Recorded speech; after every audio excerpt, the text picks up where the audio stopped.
Hello beautiful people, welcome back to another video. If you're new here, my name is licensure. So today I want to talk about the nursing council license exam. I got a question from Magdalene and she was asking about the license exam. She was asking about the structure and the types of questions that are usually asked there, and I thought of just using this as an entire video to talk about the license exam and what is required and how you go about it. So when you're done with college or university, you're usually required to do a license exam. This will be able to allow you to work as a registered nurse, because for you to work as a nurse in Kenya, you need to have your license, or else you're just preparing yourself to get yourself into trouble, because whenever someone comes and realizes you don't have a license, then you're just getting yourself into some kind of cases. So what happens is that when you're done, and for us it usually happens like this: you have to finish your FQE, and then after that, when you pass, they send you a link for you to be able to register. What happens with degree students, for them, after they're done, they usually do their internship first, then they get their license. And in some school, like I don't know how it happens in other colleges, but for us, you do your FQE, you get your link, then you just directly apply for that exam. So what happens if you apply for that exam, you usually pay a certain amount of money. It usually, we paid 8,500, but it usually ranges between 8,000 and 10,000, because we have some people paid 9,000, so it varies. So we paid that 8,500. Then after that, they give you a certain like card for you to be able to do that exam, because you require that card for you to be able to say that you'll be registered to do that particular exam. So what happens, they usually schedule for you 3 exams. The other first 2, which are the mock exams, are usually important, yet not so important. They're important because they help you practice. Remember, for us, we are doing this thing virtually, and because you're using your computer and it is MCQs, like you need to practice. So you'll do the first mock exams or the second mock exam, usually 10 questions, and you use this to practice, so that by the time you get to that exam, you can be able to feel like you're so comfortable to do it. Doing that exam, mock exam, helps you to practice, although it does not add in any way to the final exams. Like they don't like do a percentage for it to be calculated. It doesn't have any effect on the last exam. It is just used to prepare you to know how to like use all the stuff and know how to do all the stuff, because you know, like these things that you're doing online on the computers is not something that is like so easy to do. So the first mock exams, you'll do it, and then it will prepare you, and the second one, then after that, that's when you'll do the main exam. What happens in these questions is that you need to be so fast and think critically and think slowly and think keenly. Like you have to apply everything, because when for the final exams, we did it in one day. Previously, people used to do like paper 1 up to 4, but nowadays, because it is online, we only do 2 papers. That is paper 1 and paper 2. Paper 1 covers what is usually covered in paper 1 and 2, and then paper 2 covers what is usually covered in paper 2 and 4. So paper 1, they brought 120 MCQs. You can imagine 120 MCQs, and you're doing it for 2 hours. That means every question you're doing it for like a minute.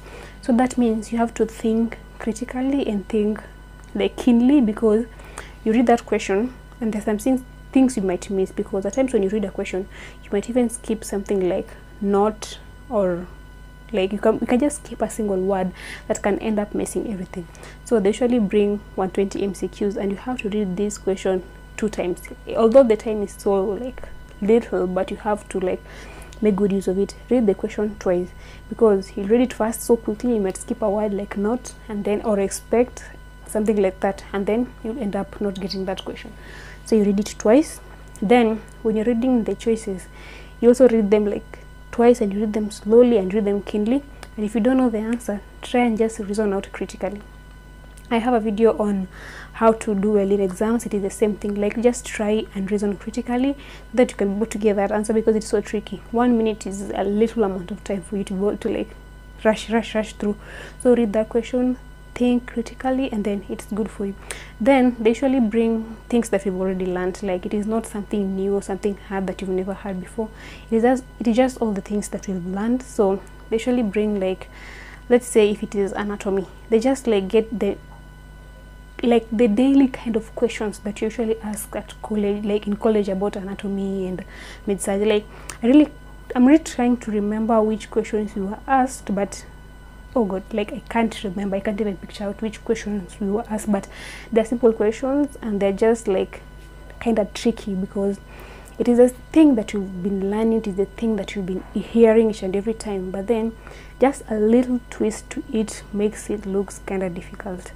The choices end up looking the same, so you just have to read keenly. So the structure right now is just like the MCQs. Before Corona, we used to have MCQs, short answers and long answers. You know, for short answers and long answers, it's usually beneficial because you can be able to think on your own and try and tell the lecture, like the examiner, what you also think, and you might be able to get it. But for MCQs, it's just A, B, C, D. If it is A, it is A. It cannot be B or C or D.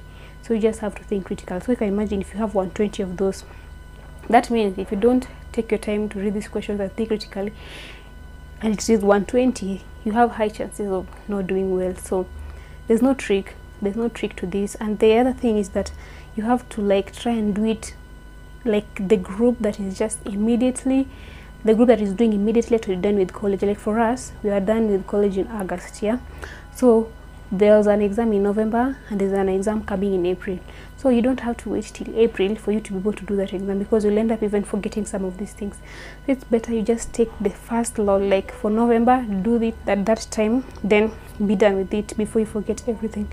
So right now when you're in college, when you're preparing for the other exams, just know in some way you're preparing for your license exam, because the things that you're doing there are the things that you'll be doing in that exam. There's no difference.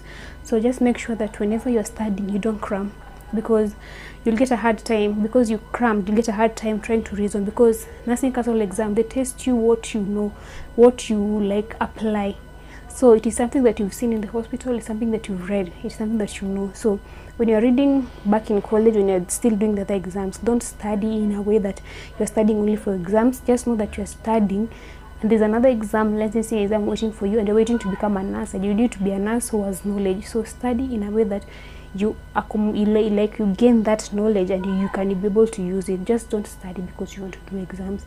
And this will help, because when you get to the license exam, you'll be this kind of a student who already knows what she wants to answer, because you did not cram it, like you have it like a knowledge in you. I hope you guys are getting me. So that's it. Yeah, so the exams, like I'll try and find some of the questions or something and like kind of post it on the description box, but for like now I really can't remember the questions, but there are things that we've done, there are things that we know. It covers everything, and at times it is tricky, because I remember for paper 2, like you find that there might be able to be like many questions coming from one side, like more than the other side. Like we had many questions from paper 3 and a few questions from paper 4. So just be ready for anything. Yeah, so if you're doing your licensing exam, let's say in April, I'm wishing you all the best. Like you can do this. Like I just went to that exam telling myself, like, I can do this. I don't want to know if I've never done it. I don't want to know if I haven't been reading so much, but